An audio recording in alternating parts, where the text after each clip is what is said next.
Opo. Pumipuri siya. Ayun nga. Parang yung ano yun dyan sa village eh. May kuko po yan, ma'am. May kuko yan na tumusok. Tapos dry skin. Kasi dry skin talaga, ma'am, kahit sa manlilit, napansin niyo po. Hindi niya nga din po yan tinanggalan ng dry skin kasi sabi ko linis lang po. Tapos hindi niya din tinanggalan ng dry skin. Pati din sa palmang.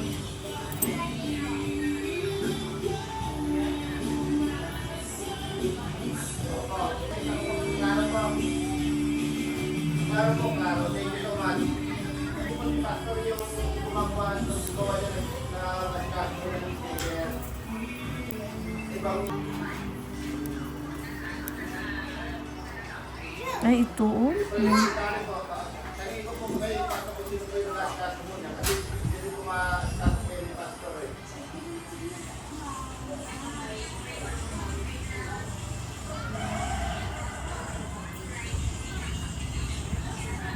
Okay po, okay.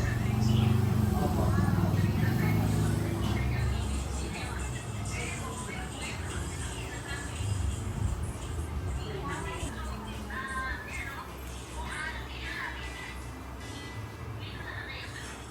Opo.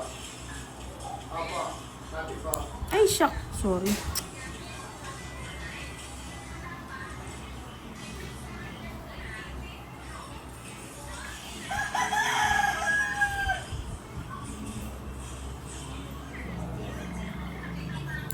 Shock, sorry. Sasaglit lang naman po ito. Hindi lang po na ano, matigas lang po talaga siya.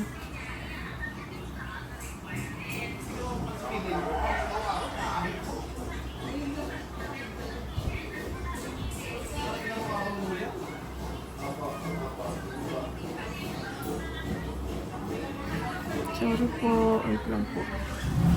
Ayun. Ayun po, oh. Diba? Yung laki niya po. Kaya mahirapan po talaga siya.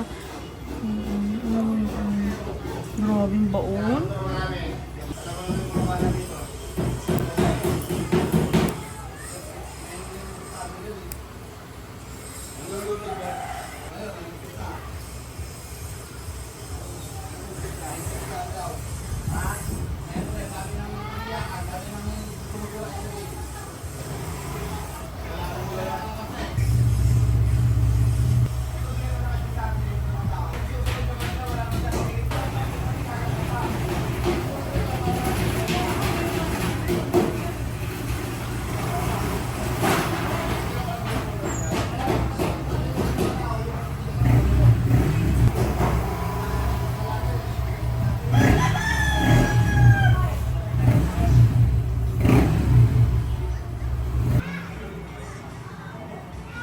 Mabuti nga, ma'am, hindi po siya nagnana. Ma'am, ano? Nanang po siya nung unang Nung unang linggo. Kaya parang nagbalat siya. tapos lagi pang natatamaan ng sa Tapos pumutok na lang po pala ng kusa yan. pumutok na lang siya. Kaso nung pumutok, ma'am, andun pa rin yung kirot. Oo, tapos hindi siya na ano, hindi siya nagaling dyan sa side. Kasi dahil nga dun sa kuko. Hanggat yung ingrown kasi, ma'am, hindi nakukuha. Naku, hindi talaga gagaling. Sobrang katinga din talaga kahit tulo. O, Makati na masakit po. Or Makati lang talaga siya. Pati po ikiro. Hindi mo tuloy alam kung paano mo siya gawin, ma'am, no, tanggalin. Pupunta sana ako sa ibang salon. Ayaw ko nila kasi hindi nata marunong. Mm.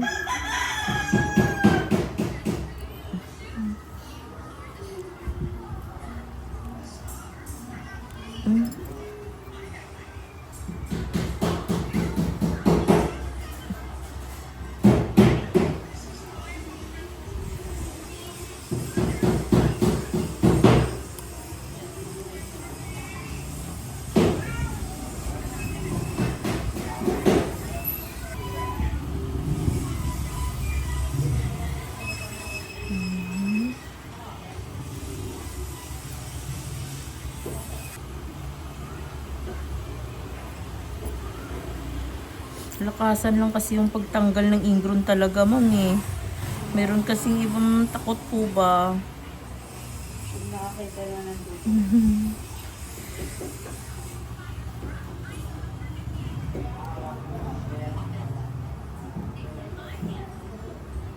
Wala na yung cutting. Wala na po. Mabuti naman po. Sa laki ba naman nun, ma'am? Parang pakiramdam nyo, parang baradong-barado siya, ma'am, no? Barado na. Parang hindi nakahinga yung gilid ng kuko. Diba? Okay na siya.